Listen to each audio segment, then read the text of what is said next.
ఆంధ్రప్రభకు స్వాగతం. 5 రాష్ట్రాల యొక్క ఫలితాలు ఈరోజు వెలువడ్డాయి. అన్ని రాష్ట్రాల ఫలితాలు ఒక ఎత్తు అయితే, తమిళనాట రాజకీయాలు ఒక ఎత్తు. 5 సంవత్సరాలు ఏడీఎంకే పరిపాలిస్తే, ఇంకొక 5 సంవత్సరాలు డీఎంకే వస్తాయి. ఈ ద్రవిడ అనే పదం లేకుండా అక్కడ ఏ పార్టీ మనుగడ సాగించలేదు అనుకుంటున్న దశలో అనూహ్యంగా సినీ నటుడు విజయ్ పార్టీని స్థాపించి ప్రభుత్వాన్ని ఏర్పరిచే వైపు దూసుకెళ్తున్నాడు. ఈ అనూహ్యమైన పరిణామాలు ఏంటి? దీన్ని విశ్లేషించడానికి మనతోటున్నారు ప్రొఫెసర్ శ్రీ మురళీ మనోహర్ గారు. వారిని అడిగి తెలుసుకుందాం. సార్ నమస్కారం అండి. నమస్తే అండి.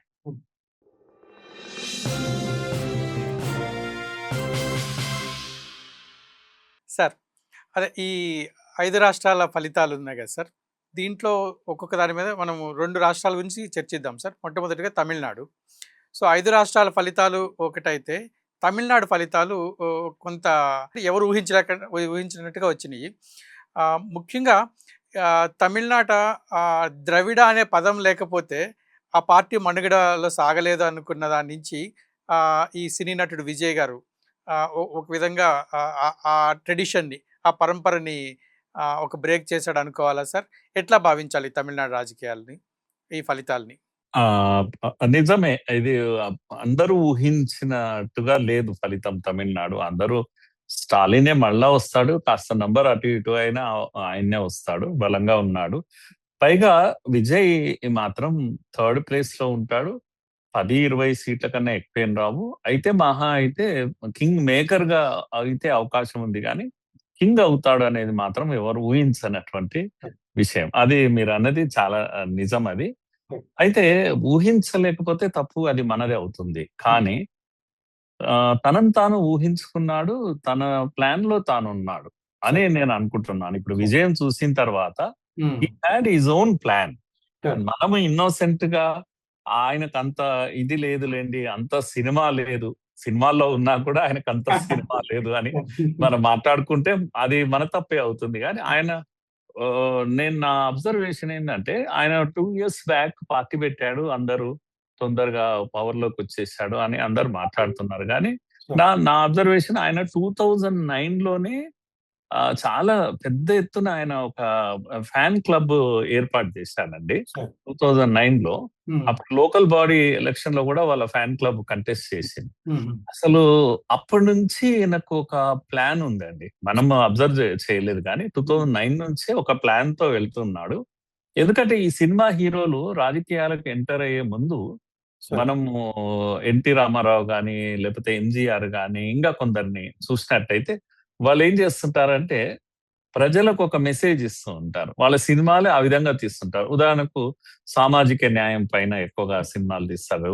లోయర్ క్లాసెస్ ను వాళ్ళ హీరో వర్షిప్, వాళ్ళ నుంచి హీరోగా తానుండి వాళ్ళకు ఏదో చేస్తున్నట్టుగా ఇటువంటి సినిమాలు. ఎన్టీ రామారావు కూడా మన దేశం లాంటి కొన్ని సినిమాలు తీశారు అప్పుడు.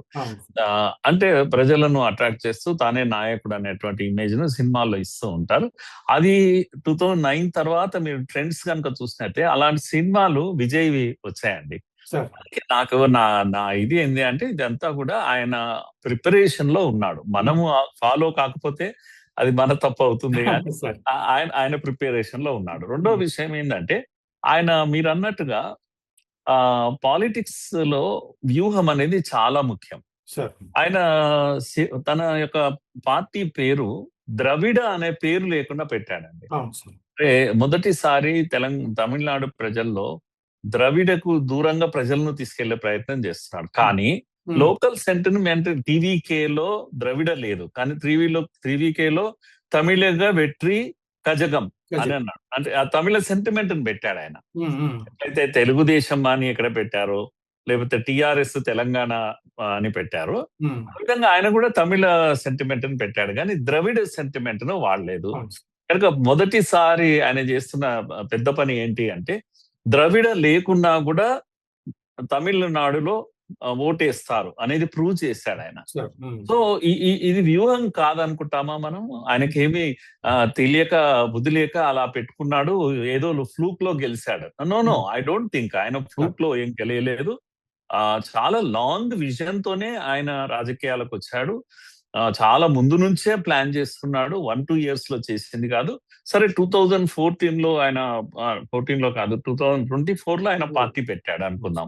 పబ్లిక్ లో చూడడానికి 24లో పెట్టినప్పటికీ కూడా ఆయన ఈ గ్రౌండ్ ప్రిపేర్ చేసుకుంటూ వచ్చారు. 2009 నుంచి గ్రౌండ్ ప్రిపేర్ చేశాడు. చాలా హోమ్ వర్క్ కూడా చేసి పెట్టాడు. ఇలా చూస్తున్నానండి. అబ్రప్ట్ గా వచ్చాడు, ఊహించని విధంగా వచ్చాడు, జనం మీద పడ్డాడు, గెలిచాడు. ఇది తప్పుడు నరేటివే అవుతుంది. వెల్ ప్రిపేర్డ్ గా వచ్చాడు, అడ్వాన్స్ ప్లానింగ్ తో ఉన్నాడు, వ్యూహాత్మకంగా ఉన్నాడు. సినిమా యాక్టర్ లాగా తెలియక అమాయకంగా వాళ్ళ వీళ్ళ సలహాలు తీసుకొని వచ్చింది ఏం కాదు. సీరియస్ గానే వచ్చారు అనేది నా అబ్జర్వేషన్ అండి ఇది. అంటే ముఖ్యంగా మరి గ్రాస్ రూట్స్ లోంచి రాలేదు, మూవీస్ నుంచి వచ్చాడు అంటే ఇప్పుడు మీరు అంటున్నట్టుగా ఈ గ్రాస్ రూట్స్ నుంచి రాలేదు కాబట్టి ప్రజల సమస్యలు లేకపోతే అతనికి వెనకాల పెద్దగా రాజకీయమైనటువంటి గాడ్ ఫాదర్స్ ఎవరు లేరు. సో ఈ వ్యవస్థ నుంచి కాకుండా పూర్తిగా మూవీస్ నుంచి వచ్చాడు అనేది ఉంది కదా సార్. సో దీన్ని అంటే ఇతను ఎలా నెగ్గుకు రాగలుగుతాడు మరి? అంటే ఆయన వెనకాల ఎవరున్నారో మనకేం తెలియదు కానీ బట్ సమ్ పొలిటికల్ ఏమంటాం ఐడియాస్ ఉన్న వాళ్ళు, వ్యూహ రచన చేసే వాళ్ళు ఉన్నారని నాకు అనిపిస్తుందండి. లేకపోతే మీరు ఒకసారి చూడండి, ఎప్పుడైనా ఎంట్రీ ఆఫ్ ది పాలిటిక్స్ ఎప్పుడు ఉంటుంది అంటే బ్యాక్గ్రౌండ్ ఆఫ్ ది స్టేట్ ఉంటుంది. ఉదాహరణకు తెలుగు ప్రజల ఆత్మగౌరవం దెబ్బతిన్నప్పుడు రాజీవ్ గాంధీ వచ్చి ఇక్కడ ఎవరు అంజయ్య గారిని అవమానం చేసినప్పుడు, ఇటువంటివన్నీ జరిగినప్పుడు బాగా అంటే కవర్ లో వచ్చేది ముఖ్యమంత్రి ఎవరు కావాలని ఢిల్లీ నుంచి వచ్చేది మన ఆంధ్రప్రదేశ్ పాలిటిక్స్. అప్పుడు ఎన్టీఆర్ ప్రవేశించడము, ఆత్మగౌరవాన్ని చేయడము, తెలుగుదేశం అని పేరు పెట్టడం తెలుగు ప్రజలందరినీ కూడా కదిలించింది. కనుక టైమ్ ఈజ్ వెరీ ఇంపార్టెంట్. అలా చూసినప్పుడు మీరు చూడండి, మీరు విజయ్ ఎంటర్ అయినటువంటి టైం ఎలాంటిది అంటే కంప్లీట్ గా ఏంది 2 టర్మ్స్ అయిపోయింది. డిఎంకే పూర్తిగా యాంటీ ఇన్కంబెన్సీ ఉంది, వ్యతిరేకత ఉంది, అవినీతి విపరీతమైనటువంటి అవినీతి ఉంది. కనుక ప్రజలు విసుగు చెంది ఉన్నారు అనేది ఒక పాయింట్. ఇక్కడ డిఎంకే పోతే ఏఐడిఎంకేను ఓటేసేటువంటి తమిళనాడు ప్రజలకు ఏఐడిఎంకే బలంగా కనిపించడం లేదండి. అక్కడ రడ్డర్లెస్ బోట్ అంటాం కదా, అంటే ఏమంటారు నావికుడు లేని లేకపోతే కెప్టెన్ లేని పడవలాగా ఉంది అది ఏఐడిఎంకే యొక్క పరిస్థితి. ఈ పరిస్థితుల్లో ఆయన ఎంటర్ అయ్యాడు, చాలా టైమ్లీ ఎంటర్ అయ్యాడు, ప్రభుత్వ వ్యతిరేకతను బాగా వాడుకున్నాడు. ఆ ఓటును ఏఐడిఎంకేకు వెళ్లకుండా వడిసి పట్టుకున్నాడు. తాను షిఫ్ట్ కావాలి, డిఎంకే నుంచి ఓటంతా ఏఐడిఎంకే షిఫ్ట్ కావాలి. ఏఐడిఎంకే సరైన ప్రిపరేషన్ లో లేదు, వాళ్ళ మధ్యనే లుకలుకలు ఉన్నాయి, వాళ్ళ విభజన వచ్చింది వాళ్ళ మధ్య, జయలలిత లేకపోవడం వల్ల. ఇది ఈ సమయం కదండి. ఇంకొక వైపు తమిళనాడులో ట్రెడిషనల్ గా ఉన్నటువంటి కరుణానిధి, అన్నాదురై, రామస్వామి లేకపోతే ఇవన్నీ వెళ్ళిపోయిన తర్వాత ఇక్కడ అన్నాడీఎంకోలేనేమో పెద్దవాళ్ళు సీనియర్స్ ఎంజీఆర్, జయలలిత వెళ్ళిపోయారు. ఇక్కడనేమో అన్నాదురై లేకపోతే వీళ్ళంతా వెళ్ళిపోయారు, కరుణానిధి కూడా వెళ్ళిపోయాడు. ఇలా పాత వాళ్ళంతా రెండు వైపులా డిఎంకే అన్నాడీఎంకే పాత వాళ్ళంతా వెళ్ళిపోయారు. కొత్త తరం వాళ్ళు ఎవరు వచ్చారు? ఇప్పుడు స్టాలిన్ తర్వాత ప్రజలందరి ముందర ఎవరు కనిపిస్తున్నారంటే ఉదయనిధి స్టాలిన్ కనిపిస్తున్నారు. కనుక ఉదయనిధి స్టాలిన్ ఒకవైపు, ఇక్కడ విజయ్ ఒకవైపు. యూత్ చూస్తున్న విషయం ఏంటంటే వీళ్ళిద్దరి మధ్యనే పోటీ ఉంటుంది. సినిమాలో కూడా వాళ్ళు ఉదయనిధి స్టాలిన్ అంత గొప్పవాడు కాదు, విజయ్ అంత గొప్పవాడు కాదు. తర్వాత ఉదయనిధి బాగా బ్లేమ్ అయి ఉన్నాడు, ఎందుకు వ్యతిరేకిగా ఆయన కామెంట్స్ చేశాడు, లేకపోతే ఏవేవో కామెంట్స్ చేశారు కదా హిందువులను, ఆయన అన్నటువంటి మాట కోవిడ్ లేకపోతే మలేరియా డెంగ్యూ లాంటి పదాలన్నీ వాడడం వల్ల హిందువులు కూడా చాలా కోపంగా ఉన్నారు. సో ఆ విధంగా హీరోస్ ఎవరు అంటే యంగ్ హీరోస్, రాబోయే హీరోస్ తప్పకుండా ఉదయనిధి ఉంటాడు. ఈ వైపు నుంచి విజయం కనపడ్డాడు. మిగతా ఎవరిని పట్టించుకోలేదండి ప్రజలు, ముఖ్యంగా youth and girls, young girls and boys, కొత్త తరం వాళ్ళంతా కూడా జెన్జీ అంటాం. ఈ జెన్జీ యొక్క ఇది అంతా కూడా ఎవరిని చూశారంటే వీళ్ళిద్దరిని చూశారు. ఏమి ఆలోచించకుండా షిఫ్ట్ అయిపోయారు ఈయన వైపు. అందుకని నేను ఏమంటున్నా అంటే ఇది ఓ రకంగా వ్యూహాత్మకంగానే ఉన్నాడు. ద్రవిడియన్ పాలిటిక్స్ నుంచి తమిళ ప్రజలను ఒక్కసారి షిఫ్ట్ చేయగలిగాడు. అందుకే మీరు అనకండి ఆ విధంగా ఈయనకేం వ్యూహం లేదు లేకపోతే అది లేదు అని అనడానికి వీలు లేదని నేను అంటున్నా. అయితే సార్ ఇక్కడ అంటే నా డౌట్, సినీ చరిష్మా అంటే ముఖ్యంగా తమిళ ప్రజలు ఎక్కువ సినీ హీరోలని ఆరాధించడము ఇప్పటివరకు చూస్తే అందరూ కూడా. సో, అలాంటి సినీ చరిష్మా ఉందా? లేకుంటే అవగాహన ఉందా అనేది నా సందేహం సార్. అంటే రాజకీయాల పైన, ప్రజల సమస్యల పైన అవగాహన ఉందా? కేవలం సినీ చరిష్మాతోటే వచ్చాడా? అంటే ఆయనకు స్వయంగా అంత పొలిటికల్ డీప్ అబ్జర్వేషన్ ఉందో లేదో మనం చెప్పలేం గాని, సార్. ఆయన వెనకాల ఉన్న వాళ్ళకు ఎవరికో ఉంది. ఆయనను చక్కగా గైడ్ చేస్తున్నారు. హ్మ్. ఆయన కూడా దాన్ని నిజాయితీగా ఫాలో అవుతున్నాడు. ఊరికే ఆషామాషిగా కాకుండా ఉదాహరణకు మీరు చూసినట్టయితే ఆయన పార్టీ పెట్టినప్పటి నుంచి కూడా సార్. ఆహ్, ఓ రకంగా డీఎంకే కూడా తప్పులు చేస్తూ పోయింది. సార్. డీఎంకే ఫస్ట్ థింగ్ ఏందంటే ఆయన కేర్ చేయలేదు. అవును. ఏం చేయగలరులే అని అనుకుంటుంది. తన దారిలో తాను పోతా ఉంది. అయితే ఆగస్టులో 9 నాడు ప్రమాదం జరిగినప్పుడు ఆ! ఆయన యొక్క వ్యవహారం చూసినట్టయితే దాని పైన కేసులయ్యాయి. ఆ! ప్రమాదం జరిగినప్పుడు తర్వాత అటు సీబీఐ, ఈడీ కూడా కేసులవుతూ ఉన్నాయి. సెంట్రల్ గవర్నమెంట్ కూడా ఆయనను సినిమాను రిలీజ్ కాకుండా చేసే ప్రయత్నాలన్నీ కూడా చేసింది. సార్. తర్వాత ఈ ప్రమాదం గురించి ఢిల్లీకి పిలిపించేటువంటి ఒక పని చేశారు. ఇవన్నీ కూడా డీఎంకే అండ్ బీజేపీ చేసిన పొరపాట్లు ఓ రకంగా చెప్పాలంటే. హ్మ్. మీరు చూడండి ఢిల్లీలో వెళ్ళినప్పుడు ఆయన ఊరికే వెళ్ళాడండి. ఏదో రాజు వెళ్ళాడులే రభసక అన్నట్టుగా చాలా పెద్ద ప్రదర్శన చేశారు. హ్మ్. చేసి ఢిల్లీ వీధుల్లో ఆయన ఇది చేయడం వల్ల ఒక రకంగా హీరోగా కనపడ్డాడు తమిళ ప్రజలకందరికి కూడా. ఈయన ఊరికే లొంగేవాడు కాదు. వీడు బలమైనోడే అనేటువంటి ఒక ఇమేజ్ ఇవ్వగలిగాడు. హ్మ్. మీరు వీళ్ళేదో చిత్రహింస చేస్తున్నారు ఢిల్లీ వాళ్ళు అనేటువంటిది ఇది కూడా చేశారు. ఇది తమిళ్ కల్చర్ అండి. తమిళ్ చాలా సెన్సిటివ్ పీపుల్ వాళ్ళు. సార్. ప్రతిదీ అబ్జర్వ్ చేస్తుంటారు. కనుక మా హీరో ఢిల్లీకి పిలిపించారా? మీరు చిత్రహింసలు పెడతారా? అని ఓ రకమైన సింపతిని ఆయన గెయిన్ చేయగలగాలి. అడ్డం తిరగబడ్డాడు అనే ఇమేజ్‌ని ఇచ్చాడు. ఢిల్లీకి ముఖ్యంగా వ్యతిరేకంగా తిరగబడ్డాడు మా వాడు హ్మ్. అని అప్పుడు నిజమైన పీపుల్స్ స్టార్ అయ్యాడు. ఆయన వెండితెర పైన స్టార్ ఎలాగో ఉన్నాడు. కానీ హ్మ్. పీపుల్స్ స్టార్ అయ్యాడండి. హ్మ్. అందుకని విజయ్ వెళ్ళిన మార్గం ఏదైతే ఉందో అడుగడుగునా కూడా మీరు అబ్జర్వ్ చేసినట్టయితే ఒక వ్యూహం ఉంది. దాంట్లో పక్కా వ్యూహం ఉంది.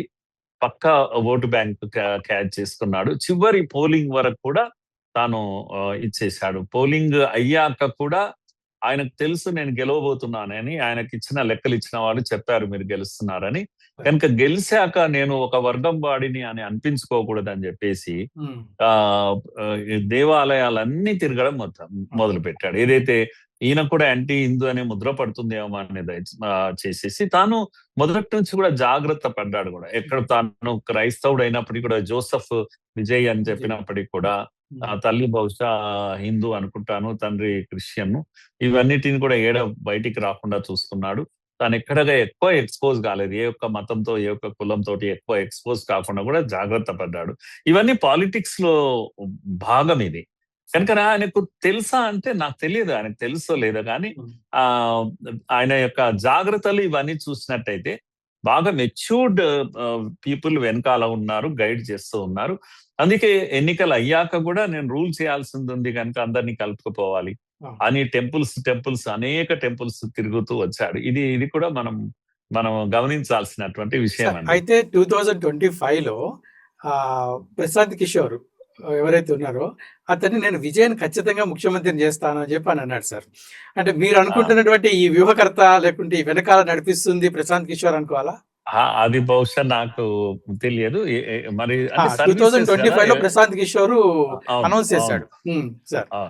అయితే నాకు తెలుస్తున్నది ఏంటి అంటే ఆహ్, ఇంటర్నల్‌గా ఆ సర్వీసెస్ గనుక అవి పేమెంట్ చేసి తీసుకునే సర్వీసెస్ గనుక అవును sir. Prashant Kishor is well known for his political advisory ఇది గనుక తీసుకుంటాం. పేమెంట్ చేయడానికి నాకు డబ్బులకేం తక్కువ లేదు. అవును సార్. కనుక తీసుకుని ఉండొచ్చు బహుశా హ్మ్. ప్రశాంత్ కిషోర్ ఇది కూడా ఉండొచ్చు. కానీ పబ్లిక్‌లో ఎక్కడ కూడా ప్రశాంత్ కిషోర్ గాని, ఈయన గాని ఎక్కడ చెప్పలేదు. ప్రజలకు ఎవరికీ చెప్పలేదు. అవైతే మరి మనకు తెలియని మాట. ఏదేమైనా ఇమ్మెచ్యూర్‌గా ఎక్కడా లేడు. అందరూ అనుకున్నారు ఇమ్మెచ్యూర్ పొలిటీషియన్ అని. స్టాలిన్ గూడా అనుకున్నాడు. ఈవెన్ ఏఐడీఎంకే, బీజేపీ కూడా ఈయనకేం తెలుసులే అని కొద్దిగా తక్కువ అంచనా వేశారు. కానీ మీరు అబ్జర్వ్ చేసినట్టయితే ఇప్పుడు ఒకసారి బ్రేక్ ఏసుకొని రీల్ వెనక్కి తిరిగి చూస్తే తెలుస్తుంటుంది. ఆయన ఎంత లాంగ్ టైమ్ నుంచి ప్రిపరేషన్‌లో ఉన్నాడు. ప్రిపరేషన్‌లో ఈయన ఉన్నారు. ఆ డీటెయిల్ ప్లానింగ్ చేసుకున్నాడు, అడ్వాన్స్ ప్లానింగ్ చేసుకున్నాడు సార్ అని చాలా స్పష్టంగా నాకు కనపడుతున్నటువంటి విషయం సార్ అండి. సార్ ఇక్కడ ప్రభుత్వ వ్యతిరేకత ఎంతవరకు పనిచేసింది సార్ యాంటీ ఇన్కంబరెన్స్ అనేది? చాలా మెయిన్ నంబర్ 1 ఫ్యాక్టర్ అదే అవుతుంది. ఆ. ఎందుకంటే స్టాలిన్ అవినీతి, వాళ్ళ సామ్రాజ్యం, వాళ్ళ కుటుంబం యొక్క అవినీతి, కుటుంబ పాలన ఇవన్నీ కూడా ప్రజలకు తెలుసు, విసుగు చెందారు. అందులో ఒకరిద్దరు మినిస్టర్స్ చాలా కేసులు అయినాయి, మహిళల కేసులు అయినాయి, లేకపోతే కరప్షన్ కేసెస్ అయినాయి, ఇవన్నీ అయినాయి కనుక వాళ్ళు బేసిక్ గా బిజినెస్ పీపుల్ కనుక మేజర్ నేను అనుకుంటున్నాను చేంజ్ చేయాలనుకున్నారు. యాంటీ ఇన్కంబెన్సీ భయంకరంగా ఉన్నది. కాకపోతే ఈయన చేసిన పని ఏంటంటే డిఎంకే టు ఏఐడిఎంకే జనరల్ గా జరిగేది, మధ్యలో ఈయన వచ్చేసి ఓట్లన్నీ లాగేసుకున్నాడు. తాను నేనున్నాను కదా మీకెందుకు అనేటువంటి అన్నిటికన్నా ఇంకొక చిన్న విషయం అని మనం మర్చిపోకూడదు. ఎన్నికల మధ్యలో ఆయన మేనిఫెస్టో రిలీజ్ చేశారండి. మేనిఫెస్టోను ఆషామాషిగా చేయలేదండి. మీరు కనుక ఆ మేనిఫెస్టోను చాలా కీన్ గా అబ్జర్వ్ చేస్తే మొత్తము తెలంగాణ మిగతా రాష్ట్రాల్లో ఉన్నటువంటి ఈ యొక్క ఏమంటాం స్కీమ్స్ ఉంటాయి కదా, సో ముఖ్యంగా సోషల్ వెల్ఫేర్ సంబంధించినటువంటి స్కీమ్స్ అవి చాలా ప్రకటించాడు. మహిళలను కానీ మహిళలకి బంగారము లాంటివి, యువతకు ఉద్యోగాలు లాంటివి, ఇలాంటివి కొన్ని చాలా చక్కగా ప్లాన్ తో, అంటే ఊరికే వచ్చాను నేను హీరోను కనుక నాకు ఓటేయండి అని కాకుండా మేనిఫెస్టోను కూడా వాళ్ళకు అందించాడు. కనుక సీరియస్ పొలిటీషియన్, మాకు ఈయన కూడా ఇస్తున్నాడు కదా, ఇంకెందుకు వీళ్ళు పాత తరం వాళ్ళు, వీళ్ళని పంపిద్దాం ఇంటికి అనేటువంటి ఒక మూడ్ తెప్పించగలిగాడు. అందుకే నేను అంటున్నాను మేనిఫెస్టో లాంటిది కూడా సీరియస్ గా రిలీజ్ చేయడం తోటి అప్పటికైనా మనకు అర్థం కావాలి, Vijay is a serious man, serious politician, not simply hero, cinema hero అని. చాలా ఫ్యాన్ ఫాలోయింగ్ కనుక మీరు చూసినట్టయితే ఆయన యొక్క దీంట్లో 15 మిలియన్ ఫ్యాన్ ఫాలోయింగ్ అండి, రిజిస్టర్డ్ ఫ్యాన్ ఫాలోయింగ్. 50 అంటే 1.5 crore ఫ్యాన్ ఫాలోయింగ్ ఆయన రిజిస్టర్ గా ఉన్నారు. ఆయన వెంట నిలబడ్డ వాళ్ళు. ఇది ఎప్పుడు 2009 నుంచి కూడా ఓవర్ నైట్ వచ్చింది కాదండి, అప్పటి నుంచి కూడా ఫ్యాన్ ఫాలోయింగ్ ను తాను ఫాలో అప్ చేస్తున్నాడు, రకరకాల ప్రోగ్రామ్స్ ఇస్తున్నాడు, తనకు కాంట్రాక్ట్ లో పెట్టుకున్నాడు చాలా మందిని. సో ఇదంతా వ్యూహంలో భాగం అది. అందుకే ఇది ఈరోజు సక్సెస్ అయింది. కార్యకర్తలు లేరు ఆయనకు బూత్ స్థాయిలో అని, పొలిటికల్ కార్యకర్తలు లేరు, కానీ తాను ఫాలో అయ్యాడు. వాళ్ళు ఫాలో కాడు, తాను ఫాలో అయ్యాడు. తనకను ఒక మిషనరీ పెట్టుకొని వాళ్ళందరినీ ఇంటాక్ట్ పెట్టుకోవడం వల్ల కూడా ఈ రోజు విజయానికి వాళ్ళంతా బేస్ అయ్యారండి వెనకాల. సో లాంగ్ టైం ప్లానింగ్ కారణంగానే విజయ్ ఈరోజు సక్సెస్ అయ్యాడు. కనుక నాకైతే అనిపిస్తున్నది ఏంటంటే తమిళనాడులో 50 ఏళ్ల తర్వాత ద్రవిడియన్ పాలిటిక్స్, హిందీ వ్యతిరేక పాలిటిక్స్, నార్త్ వ్యతిరేక పాలిటిక్స్, ఇవన్నీ తమిళ ప్రజలను ఎప్పుడు మిస్గైడ్ చేసినటువంటి పాలిటిక్స్ దూరం కావాల్సిందే. వాళ్ళు ఎప్పుడో ఒకసారి డెమోక్రసీలో ఒక భాగం కావాలి, ఈ దేశంలో ఒక భాగంగా కావాలి, ఈ కల్చర్ లో ఒక భాగం కావాలి. ప్రజలు కూడా అత్యధికంగా దేవాలయాలు ఉన్నటువంటి రాష్ట్రం అది, కానీ అక్కడనే డెంగ్యూ ఇవి అలాంటి పదాలు సనాతనం పైన బరి తెగించి మాట్లాడడం వల్ల ఈరోజు పనిష్ చేయబడ్డాడు. ఉదయనిధి కాదు, మొత్తం డిఎంకేనే పనిష్ చేయబడ్డది. ఓ రకంగా డిఎంకే ఏఐడిఎంకే రెండింటినీ ప్రజలు అనుమానించడం మొదలు పెట్టారు. ఎందుకంటే వాళ్ళకు కూడా మైండ్ ఉంది, వాళ్ళకు కూడా సెంటిమెంట్స్ ఉంటాయి. సనాతనాన్ని ఎక్కువగా ఫాలో అయ్యే వాళ్ళు అక్కడ ఉన్నారు. మీరు బరి తెగించి అలా తిట్టడం మొదలు పెడితే ఊరుకుంటారు. వాళ్ళ ఒక ప్రత్యామ్నాయాన్ని వాళ్ళు వెతుక్కుంటారు. గుడ్డిగా మాకు వేరే మార్గం లేదన్న రోజులు డిఎంకే తప్పితే ఏఐడిఎంకే ఇచ్చారు. కానీ ఇప్పుడు అలా కాదు కదా, మార్గం దొరికింది. విజయ్ చూపించాడు మార్గం. చూపించేసరికి ఇప్పుడు అన్నామలై కూడా ఒక మార్గమే. అన్నామలైని బీజేపీ ఏం చేసింది, తీసుకెళ్లి అన్నా డిఎంకేతో కలిపింది. మళ్ళా అదే అన్నా డిఎంకేనా అని అనుకున్నారు. అన్నామలై కూడా నిలబడితే బీజేపీ కూడా ఒక మంచి ఇది వచ్చేదో ఏమో బహుశా. కనుక అన్నామలై వర్సెస్ ఈయన ఉన్నారనుకోండి ఒకవేళ విజయ, అది ఎలా ఉండేదో చెప్పలేం మనం పిక్చర్. కానీ ఏది ఏమైనా తమిళనాడు ప్రజలు 50 ఏళ్ల తర్వాత కొత్త రకమైన రాజకీయాన్ని మనం తమిళనాడులో చూస్తామని నేను ఆశిస్తున్నాను సార్. అయితే ఇప్పుడు మీరు అన్నామలై అన్నారు కదా సార్, అన్నామలై ఫ్యాక్టరు తమిళ రాజకీయాల్లో అంటే ముఖ్యంగా పార్లమెంట్ ఎన్నికల్లో చూసుకుంటే సుమారుగా 13% బీజేపీ ఓటింగ్ పెరిగింది. కానీ ఇప్పుడు చూసుకుంటే నేను మధ్యాహ్నం చూసిన వరకు అయితే 3% మాత్రమే బీజేపీ ఓటింగ్ ఉండింది ఇంతవరకు. సో, బహుశా ఇంకొక 0.5% పెరుగుంటది. సో, అన్నామలైని దూరం చేసుకోవడం వల్ల బీజేపీకి ఇబ్బంది పడిందా? లేతే బీజేపీ పరిస్థితి ఏంటి ఇప్పుడు తమిళనాడులో? తమిళనాడులో ఏమంటాము ఒక రకంగా అగ్రెసివ్ గా వెళ్తున్నటువంటి బీజేపీ, అన్నామలై ఫేస్ పెట్టి ముందుకు వెళ్తున్నటువంటి బీజేపీ, పాదయాత్ర చేసిన బీజేపీ, ఇండిపెండెంట్ గా ముందుకు వెళ్తున్న బీజేపీ తమిళ ప్రజలను ఒక విశ్వాసాన్ని చూరగొనే ప్రయత్నంలో అన్నామలై ఉన్నాడు. అన్నామలైకి ఆ స్టేచర్ కూడా ఉంది. ఆయన యొక్క బ్యాక్గ్రౌండ్ కానీ, ఆయన చదువు కానీ, ఆయన యొక్క సోషల్ బ్యాక్గ్రౌండ్ కూడా, తర్వాత స్థానికత, ఆ భూమిపుత్రుడు, అక్కడ తమిళ భూమిపుత్రుడు అతను. కనుక ఇవన్నీ ప్లస్ పాయింట్స్ ఉన్నప్పటికీ కూడా ఎక్కడో బీజేపీ ఒక్క అడుగు వెనకేసింది. మనం అంత తెగింపు మంచిది కాదనుకున్నారో మరి ఏమో. అంటే ఏమంటాము, ఎదురీత మంచిది కాదు, ఫ్లోతో వెళ్ళాలి అని అనుకున్నారు. ఒక్క అడుగు వెనక్కి వేయడం వల్ల ఏది డిఎంకే ఏఐడిఎంకేతో కలవడం వల్ల ఏఐడిఎంకే షరతులు పెట్టింది మొదల నుంచి. ఇతను ఉంటే మేము చెయ్యము. కనుక వాళ్ళ కండిషన్స్ లొంగిపోవడం తోటి ఆ ఏమంటారు, రెంటికి చెడిన రేవెన్నెలు అంటారు, అలాంటి ఒక పరిస్థితి ఏర్పడ్డది. అటు ఏఐడిఎంకే పడిపోయింది, ఇటు బీజేపీ పడిపోయింది. ఇద్దరు అంటే వ్యూహంలో ఒక్కొక్కసారి అట్లా అవుతుంది. అంటే ఒక విధంగా బీజేపీ వ్యూహాత్మకమైన తప్పిదం చేసింది నేను అనుకుంటున్నాను. ఎందుకంటే ఇప్పుడు ఉదాహరణకు తెలంగాణలో మీరు చూడండి, ఈజీగా అర్థం కావడానికి. తెలంగాణలో అగ్రెసివ్ గానే పోయింది బీజేపీ, టిఆర్ఎస్ తో లేదు. లేకుండా టిఆర్ఎస్ కాంగ్రెస్ అనే స్థితి నుంచి టిఆర్ఎస్ వర్సెస్ బీజేపీ అనే స్థితిలో ఉన్నప్పుడు ఎక్కడో జంకింది బీజేపీ. ఇప్పుడు కవితను అరెస్ట్ చేయాల్సిన కవితను టైంలో చేయలేదు, తర్వాత చేశారు. కానీ అప్పుడు చేస్తే ఒక సిగ్నల్ పోయేది, బీజేపీ నిలబడుతుంది అని. నేను అనుకుంటున్నాను తప్పకుండా కేంద్రం వైపు నుంచే ఈ సిగ్నల్స్ ఉన్నాయి. ఎందుకు అనవసరంగా మళ్ళా కాంగ్రెస్ గెలిస్తే నష్టం కదా, గెలవని టిఆర్ఎస్ గెలిచినా మాతో వస్తుంది. అంతగా కావాలంటే మేము వేగంగా పరిగెత్తడం వల్ల అనవసరంగా కాంగ్రెస్ గెలుస్తుంది అని అనుకున్నారు. కానీ మీరు ఇప్పుడు మీరు స్లోగా అవడం వల్ల కాంగ్రెస్ గెలిచింది. రకంగా చెప్పాలి. ఇక్కడ ఒక సందేహం సార్, అంటే బీజేపీ దాని ఎదుగుదల చూస్తుంటే ఇప్పుడు ముఖ్యంగా వెస్ట్ బెంగాల్లో కానీ ఇవన్నీ కూడా స్వయంగా ఎదుగుతూ వచ్చింది. కానీ ఇటు వచ్చేసరికి సౌత్కి వచ్చేసరికి ఆంధ్రాలో పొత్తు పెట్టుకోవాల్సి వచ్చింది, తమిళనాడులో ఏడీఎంకి పెట్టుకోవాల్సి వచ్చింది. సో ఇట్లా ఎవరో ఒకరితో కలిసి వెళితేనే, అంటే కర్ణాటక పక్కన పెడితే కలిసి వెళితేనే బీజేపీకి అంటే సౌత్లో పట్టు వస్తుందా? అంటే ఒక విషయం అండి, కలిసి వెళ్ళడం కాదు, బలహీనత అది. దక్షిణాదిని అర్థం చేసుకోవడంలో కేంద్రం, బీజేపీ కేంద్ర నాయకులు వైఫల్యం చెందుతున్నారు. తర్వాత టీడీపీతో చాలా ఏళ్ళు కలిసి ఉండడం వల్ల, అంటే నేషనల్ ఇంట్రెస్ట్ కూడా ఉంటదండి. వాజ్పేయి ప్రభుత్వం కేంద్రంలో ఉండడం అవసరం.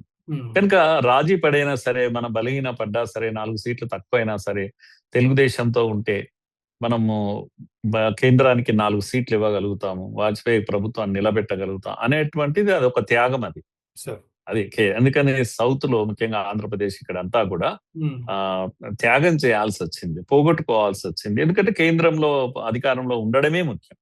ఇప్పుడు ఏంటంటే కేంద్రంలో అధికారంలో గట్టిగా నిలబడ్డ తర్వాత అనేక రాష్ట్రాల్లో విజయం సాధిస్తున్నటువంటి కేంద్రము ఇప్పుడు ఆ రాజకీయాలను మార్చేసి ఇండిపెండెంట్ గా వెళ్లాల్సినటువంటి సమయం. ఉదాహరణకు తెలంగాణ ఉద్యమంలో బలంగా పనిచేసినటువంటి బీజేపీ తెలంగాణ వారసత్వాన్ని ప్రొజెక్ట్ చేయడంలో ఫెయిల్ అయిపోయింది. ఇక్కడ నాయకత్వం, మేమే ఉద్యమకారులము, కేసీఆరే కాదు మేము కూడా ఉద్యమకారులము, మా దగ్గర కూడా ఉద్యమకారులు ఎంతో మంది ఉన్నారు, బయట నుంచి వచ్చారు, లోపల ఉన్నారు, మేమందరం కలిసికట్టుగా ఉన్నాం అనేటువంటి నాయకత్వాన్ని కేంద్రము నిలబెట్టలేదు. కనీసం ఉన్న నాయకులను 10 మందిని ఒక్కటిగా నిలబెట్టిందా కేంద్రం ఎప్పుడైనా ఆలోచన చేసిందా? వీళ్ళంతా విడిపోయి ఉన్నారు. అందరికీ తెలుసు మనకు. అవును. సమస్య ప్రజల్లో లేదు ఇప్పుడు తెలంగాణలో. సమస్య నాయకుల్లో ఉంది. సరే. నాయకుల్లో ఏముంది? ఓపెన్ గా చెప్తున్నారు ప్రజలు. వీళ్ళు అంతా ముక్కలైపోయి ఉన్నారు, విడివిడిగా ఉన్నారు. డయాస్ మీద కూడా కనిపిస్తారు వీళ్ళలో ఎన్ని గ్రూపులు ఉన్నాయి. ఎవరికి వాళ్ళు ఒక గ్రూప్ గా ఉన్నారు. ఏ ఇద్దరు కలిసి 2 చేతులు పట్టుకొని గట్టిగా నిలబడ్డ ఫోటో ఉందా అండి ఈ తెలంగాణలో? ఎప్పుడు కూడా లేదు. లేదు. మరి నిలబెట్టిన వాళ్ళు ఎవరన్నా ఉన్నారా అలా? ఆ 8 మంది 16 మంది కదా ఎమ్మెల్యేలు, ఎంపీలు కలిపి. ముఖ్యంగా వీళ్ళనన్నా ఎప్పుడైనా వేదిక పైన ఇలా 2 చేతులు పట్టుకొని గట్టిగా నిలబడ్డారా? ప్రేమగా కనపడ్డారా? ఎడమొహం పెడమొహం. వాళ్ళు అలా ఉండడం తప్పేం కాదు. కానీ కేంద్రం ఏం చేస్తుంది మరి? వీళ్ళని నయాన భయాన నిలబెట్టాలి కదా, ఒక్కటిగా నిలబెట్టాలి కదా. ఎందుకు ఇలా చేస్తున్నారు అడగాలి కదా.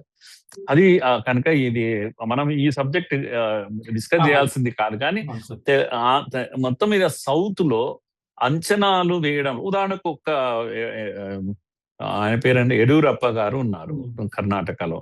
కనుక ఒక్క నాయకుడు, కన్నడం తెలిసిన నాయకుడు, కన్నడ మనస్తత్వం తెలిసిన నాయకుడు ఒకటి గట్టిగా అక్కడ నిలబడడం వల్ల పవర్లోకి వచ్చారు కదా.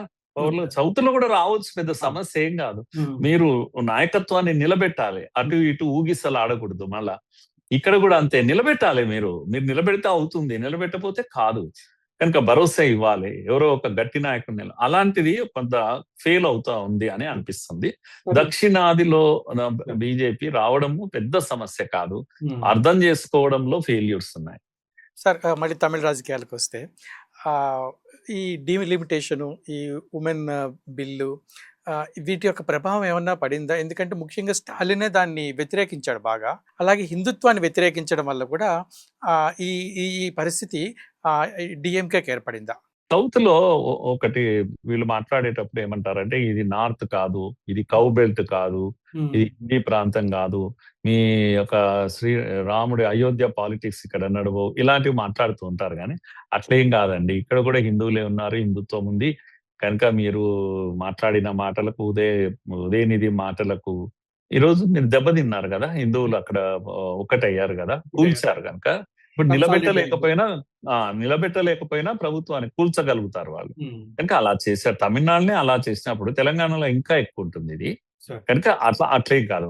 రెండవది, ఈ మీరు డీలిమిటేషన్ విషయము, సౌత్ నార్త్ డివిజన్ తీసుకురావడానికి ఒక నరేటివ్ తయారు చేశారు. స్టాలిన్ గాని, రేవంత్ రెడ్డి గాని వీళ్ళంతా కలిసి ఒక నరేటివ్ తయారు చేశారు. కానీ నేనేమంటున్నానంటే, మోడీ గారు ఇలాంటి పాలిటిక్స్ ను చాలా తీవ్రంగా ఎదురు కొట్టగలడు వాళ్ళ మళ్ళా. కనుక అది రివర్స్ అవుతుంది వీళ్ళకే. మీరు చూడండి భవిష్యత్తులో అది. మోడీ గారు పార్లమెంట్ లో ఎప్పుడైనా ఓడిపోయారా? ఓడిపోతానని తెలియదా ఈ బిల్లు విషయంలో? తెలిసే చేశారు కదా. తెలిసి చేశారంటే వ్యూహంలో భాగం అది. కనుక భవిష్యత్తులో వీళ్ళని దెబ్బతీయడానికే అది చేశారు. కనుక సౌత్ ఇండియాలో నేను అనుకుంటా అదే పెద్ద ఇష్యూ కాబోతుంది. డీలిమిటేషన్ ఇష్యూనే పెద్ద ఇష్యూ చేయబోతున్నారు మోడీ గారు. ఎందుకంటే ఇన్నాళ్ళు మీరు ఏం చేశారు? ఉత్తరప్రదేశ్ ను నిజంగా అయితే వాజ్పేయి గారు ఉత్తరప్రదేశ్, బీహార్ లాంటి రాష్ట్రాలను 3-4 రాష్ట్రాలుగా విడగొట్టారు కదా. జార్ఖండ్, ఛత్తీస్గఢ్ ఇవన్నీ చేశాక కూడా ఇంకా 80 ఎంపీలు ఉన్నాయి. ఇప్పుడు మీ ప్రకారము చేసి ఉంటే ఒకవేళ ఎన్ని అవుతాయి వాళ్ళకు? మరి 100-150 అవుతాయి కదా. మరి ఇది చేసింది ఎవరు ఈ పాపం? మరి పెద్ద పెద్ద రాష్ట్రాలను అలాగే పెట్టిన వాళ్ళు ఎవరు? బీహార్ ను, ఉత్తరప్రదేశ్ ను, వీటన్నిటిని, మధ్యప్రదేశ్ కూడా ముక్కలైంది, లేకపోతే ఇంకా పెద్దది అయ్యేది. ఇప్పుడు ఇక్కడనేమో మనమే ఉద్యమాలు చేస్తే మనమే విడగొట్టాము. ఆంధ్రప్రదేశ్ 2 ముక్కలు చేశాం, ఇప్పుడేమో మనకు తక్కువ అయ్యాయని మాట్లాడుతున్నాం. ఇలా అవుతుందని ముందు తెలియదా? కనుక ఇదంతా చేసింది మీరే అనేది చెప్తాడు రేపు మోడీ గారు. చేసింది మీరే. కనుక ఈ పెండింగ్ లో 50 ఏళ్ల నుంచి పెండింగ్ లో పెట్టిన వాళ్ళు మీరే. డీలిమిటేషన్ చేయకుండా మీ పద్ధతి ప్రకారం చేస్తే ఎంత ఎక్కువ అవుతాయి అనేది లెక్కలు చెప్తాడు అప్పుడు. ఆయన చేసిందే చాలా తక్కువ, అంటే గ్యాప్ పెరగకుండా కొంత చేశారు, ప్రపోజల్ పెట్టారు. అందుకని డీలిమిటేషన్ అనేది రివర్స్ అయింది ఆయనకు. ఎవరికి? స్టాలిన్ కు రివర్స్ అయింది. తెలంగాణలో ఎన్నికలు లేవు కనుక రేవంత్ రెడ్డి బ్రతికిపోయాడు. కనుక అదేం కాదండి, అది ఫ్యూచర్ లో ఉంది, ఇప్పుడు కాదు. భవిష్యత్తులో మోడీ తప్పకుండా దాన్ని వాడుకుంటారు, దెబ్బతీస్తారు. మహిళల విషయంలో కూడా జరిగిన తప్పు గురించి చెప్తాడు. ఊరికే చేసిన పని ఏం కాదు, అది ఫ్యూచర్ కొరకే చేసినటువంటి పని నాకు అనిపిస్తున్న విషయం. అయితే సార్ ఇక్కడ ఏడీఎంకే, డిఎంకే విషయం వస్తే ఒక విధంగా విజయ్ గారికి పెద్ద ప్రతిపక్షమే ఉంది. సో, అటు అంటే డీఎంకే వైపు వెళ్తాడా? ఏడీఎంకే వైపు వెళ్తాడా? అది ఇద్దరిని ఎదుర్కొంటాడా? అది మనం ఇప్పుడే ఊహించలేం మరి. ఇప్పటికే ప్రపోజల్ వాళ్ళ నాన్నగారు ఏమంటున్నారు? కాంగ్రెస్ సహాయం తీసుకోమని అన్నాడు. సార్. ఎవరు విజయ్ వాళ్ళ ఫాదర్ బహుశా ఆయన కాంగ్రెస్ వాది ఉన్నట్టున్నారు. కాంగ్రెస్ అంటే డీఎంకేలో ఉన్న కాంగ్రెస్‌ను విడదీసి కాంగ్రెస్ సహాయం తీసుకోమన్నట్టుగా ఆయన చెప్తున్నటువంటి విషయం ఇప్పటికైతే. కానీ శశి థరూర్‌ని ఇండియా టుడే వాళ్ళు ఒక క్వెషన్ చేశారు సార్. సేమ్ ఇదే క్వెషన్. ఏంటంటే కాంగ్రెస్ విడిపోయి విజయ్‌కి సపోర్ట్ చేస్తా అంటే శశి థరూర్ వచ్చి మేము లాయల్ కంబైన్ ఉంది మాది. సో, ఖచ్చితంగా మేము అది చెయ్యము అని చెప్పి శశి థరూర్ అన్నాడు. సో, డీఎంకే అది ఎంతవరకు కలుస్తదా? కాంగ్రెస్ వచ్చి అంటే డీఎంకేని వదిలిపెట్టి దీనికి సపోర్ట్ చేస్తదా? అంటే అంత లాయల్టీ ఉండాల్సినంత అవసరం కాంగ్రెస్‌కి ఏం లేదు. డీఎంకే కూడా ఏం లేదు. అదేం కాదు. అవసరాల దృష్ట్యా ఎప్పటికప్పుడు మారుతారు. అది శశి థరూర్ యొక్క పర్సనల్ ఒపీనియన్ చెప్పేస్తారు వీళ్ళు. ఒకవేళ కావాలనుకుంటే మాత్రం పవర్‌లో ఉండాలి. బీజేపీకి అవకాశం ఇవ్వకూడదు అనుకుంటే అలా చేస్తారు. బీజేపీ ఏడీఎంకే కూడా ప్రపోజల్ పంపుతుంది అని. మేము యాజ్ ఎ కూటమి మొత్తం మీతో ఉంటాము కనుక అనేటువంటి ఒక ప్రపోజల్ వీళ్ళు కూడా పంపిస్తారు అని. కనుక విజయ్ ఎవరిని చూజ్ చేసుకుంటాడు అనేది మనకి ఇప్పటికైతే మనకేం కానీ తెలియదు. అతనికి కానీ కేంద్రం సపోర్ట్ అవసరమేమో సార్. ఇప్పుడున్న పరిస్థితుల్లో అక్కడకున్నటువంటి అతను అనుకున్న పథకాలను పెట్టడం విషయంలో గానీ, లేకపోతే డెవలప్‌మెంట్ విషయంలో గానీ కేంద్రం యొక్క తోటి కలిసి వెళ్ళాల్సిన పరిస్థితి ఉన్నట్టుంది. అవును. విజయ్ నేను ఇంతకుముందు చెప్తూ అనేక విషయాలు చెప్పాను. వ్యూహం ఎలా పన్నాడు అని. పార్టీ ఆయన డీఎంకేతో ఎందుకు పోలేదు ఒకవేళ ముందు నుంచే పోతే కూటమిలోకి? అంటే డీఎంకేనే యాంటీ ఇన్కంబెన్సీని ఎదుర్కొంటున్నటువంటి పార్టీ. ప్రజలు ఈ డీఎంకేను తోసేద్దాం అనుకున్నప్పుడు ఎవరో వైపు షిఫ్ట్ కావాలి. కనుక చాలా తెలివిగానే డీఎంకేతో జతకట్టలేదు. పైగా డీఎంకేను విమర్శిస్తూ పోయాడు. అంకుల్ అని చెప్పేసి మళ్ళీ మళ్ళీ సర్కాస్టిక్ గా స్టాలిన్ ను ఎగతాళి చేశాడు. ఇవన్నీ చేశాడు. ప్రజల్లో రెచ్చగొట్టాడు. డీఎంకేను వదిలేయండి, అది దాని పని అయిపోయింది అనేది మెసేజ్ ఇచ్చాడు. కనుక అక్కడ ఒక వ్యూహం ఉంది. రెండోది ఏఐడిఎంకేతో జతకట్టకుండా ఈవెన్ బీజేపీకో ఐడియాలజికల్ గా నేను డిఫరెంట్ అని చెప్పాడు. కనుక సిద్ధాంతపరంగా నేను అంటే తమిళనాడులో ఇంకా బీజేపీ ఐడియాలజీ అంత యాక్సెప్టబుల్ గా లేదు అని ముందే ఊహించి నేను బీజేపీకి సైద్ధాంతికంగా నేను విరోధిని అని చెప్పారు, ప్రకటన చేశారు. ఇది కూడా ఆయన కలిసి వచ్చింది ఇప్పుడు. కనుక డిఎంకే అన్నా డిఎంకే లేని ఒక పార్టీ తమిళనాడులో రూల్ చేయబోతుంది అంటే ఈయన వ్యూహంలో భాగమే. కాకపోతే మీరు అన్నట్టుగా ఇప్పుడు కేంద్రం యొక్క సహాయం అవసరం ఉంటుంది, కలిసి ముందుకు వెళ్ళాలి అనుకుంటే మాత్రం బహుశా ఇక్కడ బీజేపీ ఏఐడిఎంకేతో కలిసే అవకాశం అయితే ఉంటుందని. ఇప్పుడు బీజేపీ నెక్స్ట్ ప్లాన్ ఏమై ఉండొచ్చు సార్ తమిళనాడులో? తమిళనాడులో ఇంకా వచ్చే 5 ఏళ్ల కోసం వాళ్ళు ఆలోచించాలి.